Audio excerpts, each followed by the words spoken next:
Afternoon students. आज हम हिंदी विषय में पाठ 7 पढ़ने जा रहे हैं। पाठ का नाम है क्या निराश हुआ जाए। तो पाठ क्या निराश हुआ जाएगा सार मैं आपको बता रही हूँ और आपने ये सार अपनी नोटबुक में भी लिखना है। क्या निराश हुआ जाए यह हजारी प्रसाद द्विवेदी जी द्वारा लिखित एक प्रेरणात्मक निबंध है। इसे लिखा है हजारी प्रसाद द्विवेदी जी ने, वो इसके लेखक हैं और यह एक प्रेरणात्मक निबंध है, प्रेरित करने वाला निबंध है। देश की वर्तमान अवस्था, वर्तमान होता है जो अभी हमारा प्रेजेंट जो स्थिति चल रही है, उससे लेखक के मन में निराशा का भाव उठता है। निराश है लेखक कि आज की जो स्थिति चल रही है देश में, उससे लेखक बहुत उदास है, निराश है। आज समाज में ठगी है, जालसाजी है, धोखाधड़ी का बोलबाला है। क्या है आज समाज में? ठगी है, धोखाधड़ी है।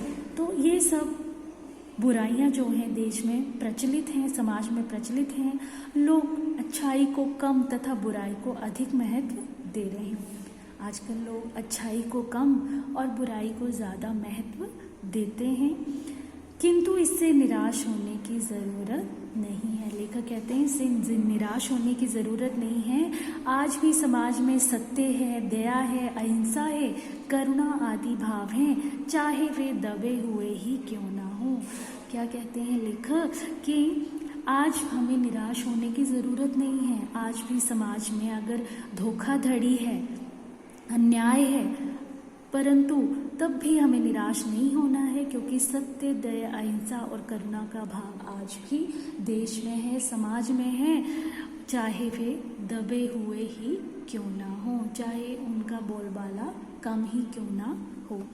सुबह सुबह उठकर अखबारों के कॉलम में प्रतिदिन ठगी, डकैती, चोरी, तस्करी और भ्रष्टाचारी के समाचारों को पढ़कर लेखक का मन बेचैन हो जाता है। सुबह सुबह उठते हैं तो हम अखबारों में पढ़ते हैं कि कहीं कुछ लूट लिया गया, कहीं डकैती हो गई, चोरी हो गई, तो इससे लेखक का मन जो है बहुत बेचैन हो जाता है और यही उसकी उदासी का मूल कारण है। अब आप लोग जैसे अखबार में पढ़ते हैं कि कहीं किसी को मार दिया गया, कहीं किसी के साथ धोखा हुआ, कहीं कोई घर में किसी के लूटपाट हो गई, तो ऐसी जो घटनाएं हैं वो अक्सर अखबारों में छप जाती हैं और जिससे लेखक जो है उदास हो जाता है। उसकी उदासी का भी यही मूल कारण है। हर व्यक्ति संदेह की दृष्टि से देखा जा रहा है। अब हम कहते हैं कि किसी पे विश्वास नहीं कर सकते, क्योंकि हर किसी को शक की नज़र से देखा जाता है। पता नहीं कब कहाँ किसी के साथ धोखा हो जाए। लेखक ने अपने जीवन की 2 घटनाओं को उल्लेख किया है इस पाठ में। लेखक यह बताता है कि सब कुछ होते हुए भी आज भी समाज में अच्छे लोगों और अच्छाई की कमी नहीं है। लेखक इस पाठ में बताते हैं कि आज सब कुछ है, बुराई है, अन्याय है, पर फिर भी समाज में अच्छे लोगों की कमी नहीं है, यानी कि अच्छाई अब भी हमारे समाज में है।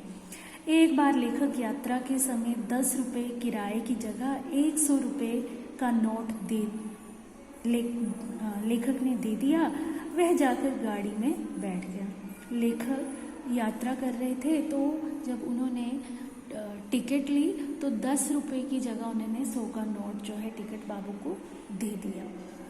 परंतु कुछ ही देर बाद टिकट बाबू उसे ढूंढता हुआ आया और 90 रुपये लौटा दिए और लेखक से माफ़ी भी मांग ली। परंतु टिकट बाबू आया लेखक को ढूंढता हुआ और लेखक को उसने 90 रुपये लौटा दिए और लेखक से माफ़ी भी मांग ली। लेखक के अनुसार ये घटना ईमानदारी के प्रति हमारे खोए हुए विश्वास को जगाती है। लेखक के साथ जो ये घटना घटित हुई, तो लेखक मानते हैं कि अभी भी ईमानदारी जो है समाज में बाकी है। दूसरी घटना में लेखक एक बार अपने परिवार के साथ बस में सफ़र कर रहा था, तो रास्ते में बस खराब हो गई। रात के 10 बजे थे। एकदम से कंडक्टर साइकिल लेकर तेजी से भागा, तो लोगों ने बस ड्राइवर को घेर लिया। उन्हें लगा कि वे लोग डाकुओं से मिले हुए हैं। क्या हुआ, एक बार लेखक बस से यात्रा कर रहा था अपने परिवार के साथ और अचानक जो है बस खराब हो जाती है और कंडक्टर साइकिल लेके चला जाता है।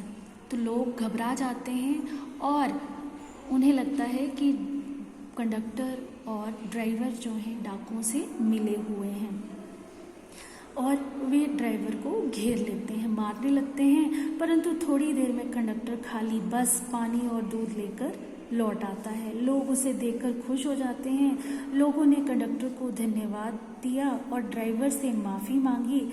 लेखक निष्कर्ष पर पहुंचता है कि भले ही आज का वातावरण विषाक्त है, विषाक्त मतलब बुराई से भरा हुआ है, परंतु सत्य और ईमानदारी अभी भी जीवित है और हमें निराश होने की ज़रूरत नहीं है।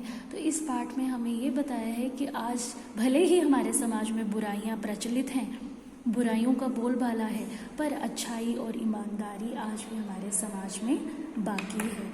आपने इस पाठ को ध्यान से पढ़ना है, समझना है और मैं ये साथ आपको भेज रही हूँ। आपने इसे अपनी नोटबुक में लिखना भी। Thank you, goodbye, take care.